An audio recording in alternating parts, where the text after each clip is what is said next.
Now, the cave levels in Turrican 2, welcome back to it, are much more, you could say, challenging than the desert stages.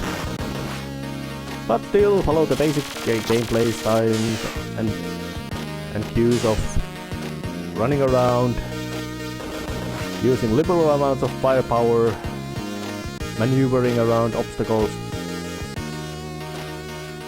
and all that kind of thing.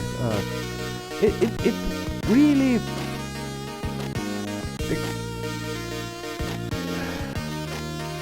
Yeah, it's really wonky, these gameplay things. That why would... Is it some sort of reversion? Is it some kind of weird thing which happens because the gameplay wants to revert to default settings in control, or what makes it so that that it just freezes your puzzle blade ability, which is I'd say it's more than quite a bit annoying, this kind of sudden freezing of your gameplay abilities. It's not in the original game, it's the port which has this kind of bug or glitch, or how you wanna call it. I don't know what you could call it, but it's a bloody and it's annoying thing. Yeah, now it gives him back.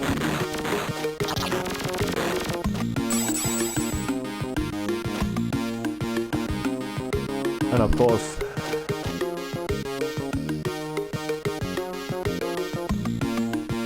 I may have to do some tinkering with these controls.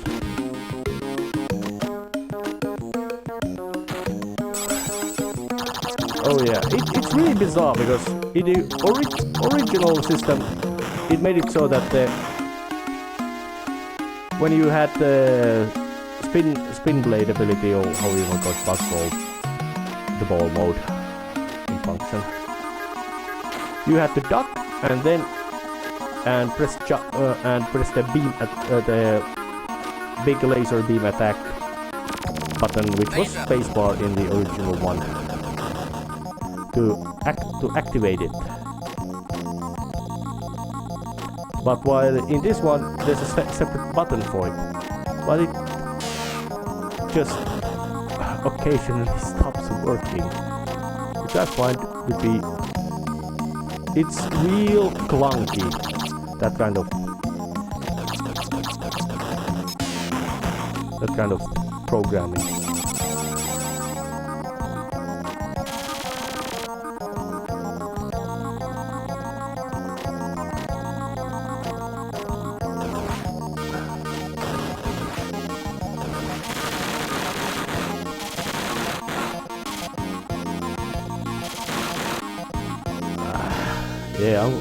I'm complaining about the clunky conversion process more than I might be complaining about the gameplay issues, because, well, there are practically no gameplay issues in this game. It's just so fantastically well made.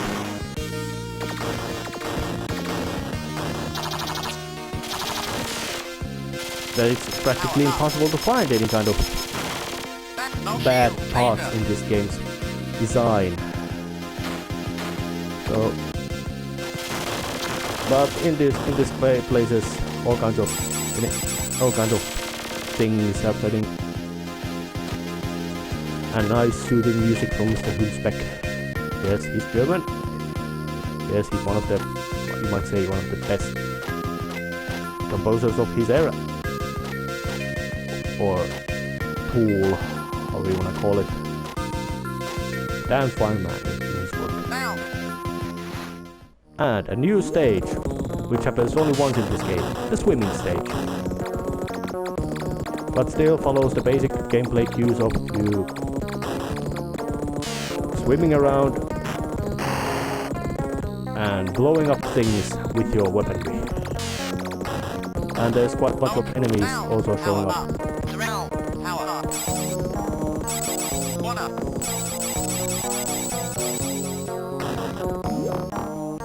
And it's really nice to notice that once you shoot with the split beaming gun, bouncy ball gun, or however you want to call it. What is the bell? It makes them everything spins around. The balls make this kind of nice bouncy sound when they hit things. Liberal shooting is recommended. You have unlimited ammo. Enemies are quite numerous enough. So, oh yeah, that's how you die. And you get right back to the action with reduced power level, which means that if you had this gun, you'd be having trouble. But luckily, because of enemy spawnings, you never actually get that. Once you manage to wipe them out, they die. And of course, the fact that when you die, every enemy in your screen counts as being killed. So there's this kind of subtle difficulty lessening things in this game quite nicely, quite a lot. Which of course makes the game much less horrifyingly hard. It's not to say that it is not without challenging, and this is really kind of difficult part because you have to get through this diagonal corridor. Nothing horrifying in that by itself, but the fact that being stuck with the regular gun or the lowest level of spread gun, or however you wanna call it, makes it quite difficult to. And of course, the fact that Turrican is not in something like accounts as being jumping, there's really no chance for you to make use of the laser beam attack, which would blow up, which would make it much capable of blasting through. But now the swimming part is over. Unique part of the game completely over, which also has nice music itself. And you can quite often use this kind of just trigger the enemies to charge and kill themselves that way. Because there's really basically only enemies you need to destroy in this game are bosses, and bosses tend to be not quite unimpressive in their level of dangerousness. And also this kind of little scouting maneuver by jumping up above and then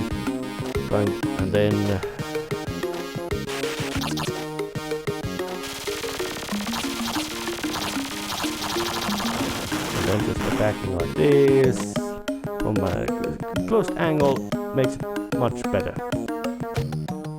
Screen moves, boss again. Some sort of big mushroom robot machine thing.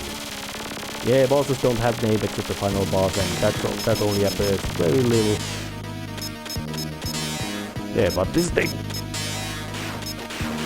spins around, shoots a big beam, and you have to hit it from the front. You can't hit it from the side or from the back. Your game recognizes that you are not attacking from the right side of it. Oh damn, that I should not have done. But usually you get just brute force to the bosses like no one's business. Yeah, it went down. And I got through the stage. Yeah, the bosses don't always end the stage. And once more, real good music from Mr. Uzbek. And drops me down to our elevator. And there's a little bit of a... And the game had this far had encouraged you to explore stages so much that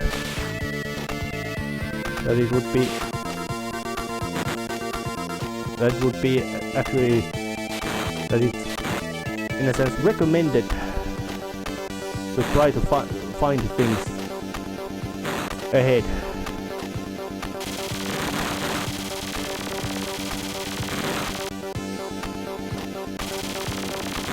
Oh shit, I failed. But up there is 6 one-ups, which is a big chunk. But it takes quite... Power up, ground shield. It would demand quite a cunning amount of maneuverings to get through that place. Oh yeah, and some bouncy balls, laser beams, wall turrets, all kind of quite run-of-the-mill enemies of the genre. It's kind of arcade space shooter game.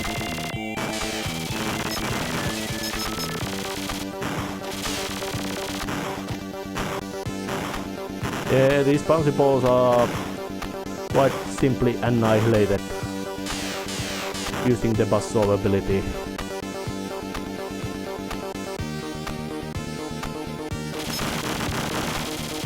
Laser. Power up. And extra health. Extra health always fills you completely. No limits on that. And they never appear out of enemies. They always appear out of these item collecting things, or sometimes there's hard-coded places where they do appear. And this place also has these water flows. And I could say that the Turrican, or at least Turrican 2, is very much an idea that if you copy from the best. Because there's very little original idea in this game, but it's so damn well executed that it's impossible basically not to recognize the craftsmanship which has gone to this, which is apparent in this game. This game is damn fine work. It's well made. It's not original. It's very unoriginal in the sense, but what it lacks in originality, it makes up in just sheer competence. Level design is fun, music is great, sound is nice, gameplay works really well, and although I do complain about the port being a bit of a poor quality. Oh damn, I have to take this one.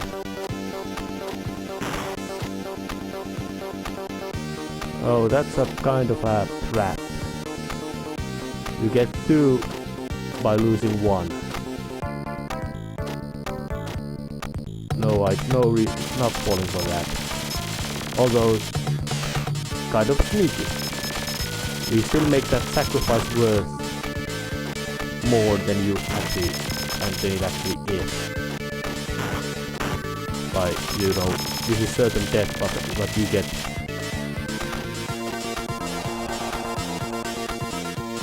And these, of course, this stage you could say that it actually starts to make use of the, you could say, Turrican's signature ability of this beam, which allows him to shoot around all kinds of surrounding tricks. If this franchise would be made into some sort of, it hasn't yet gotten a better name than from Metroidvania. But if it would be this spinny blade thing, would have to be very essential ability in that. It would have to have maybe more abilities than just, maybe it would be a grappling beam, which it is in Mega Turrican. It is a grappling beam attack, not this kind of, not the buzzsaw blade killing.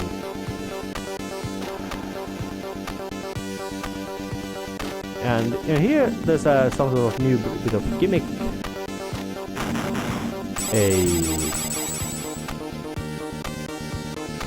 A wind which blows up, making it so that you actually, and it's got a nice little pace it's got regular pace that it blows up, making the timing not complicated at all. And here's some more of the secret area to explore. Yeah, game has this kind of it follows this kind of thing that there are these side paths which usually give you some sort of goodies, usually in form of crystals for extra lives.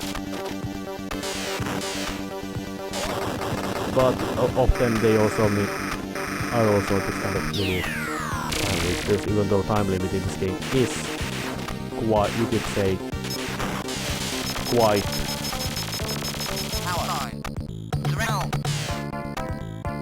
time limit in this game is it's generous. And here's the true award of this place, 1 up. So yeah, game is great, even though it's distinctly and obviously lacking originalities. But originality does not mean being original idea doesn't mean a game is good that you made it. And these guys just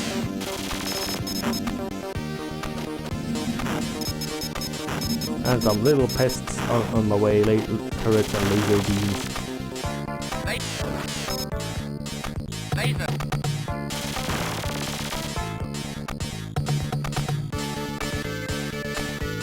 And one more boss, very intimidating looking one. It's big, it's got beam attacks, it's got grinning mouth, and it's got a massive whip. It hammers, and it has this kind of slipper thing which is instant death. You wanna avoid it. But having a sufficiently big beam, and of course in order to make the boss fights a bit longer, you have to take out all the vulnerable spots first before you can get actually to the actual vulnerable spot. Which of course don't take that much damage. Now it's gone down. But now I can just open up the beam attack right in here. You can't catch me, robot!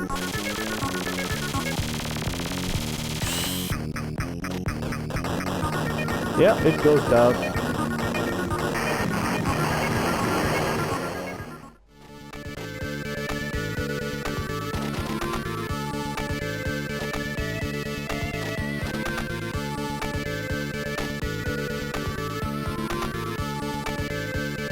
So yeah, that one up there was actually just bullshit. And one more enemy, and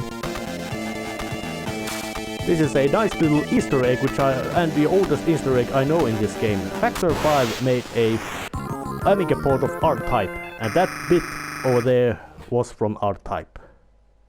So it's time to go to a completely new kind of levels next time.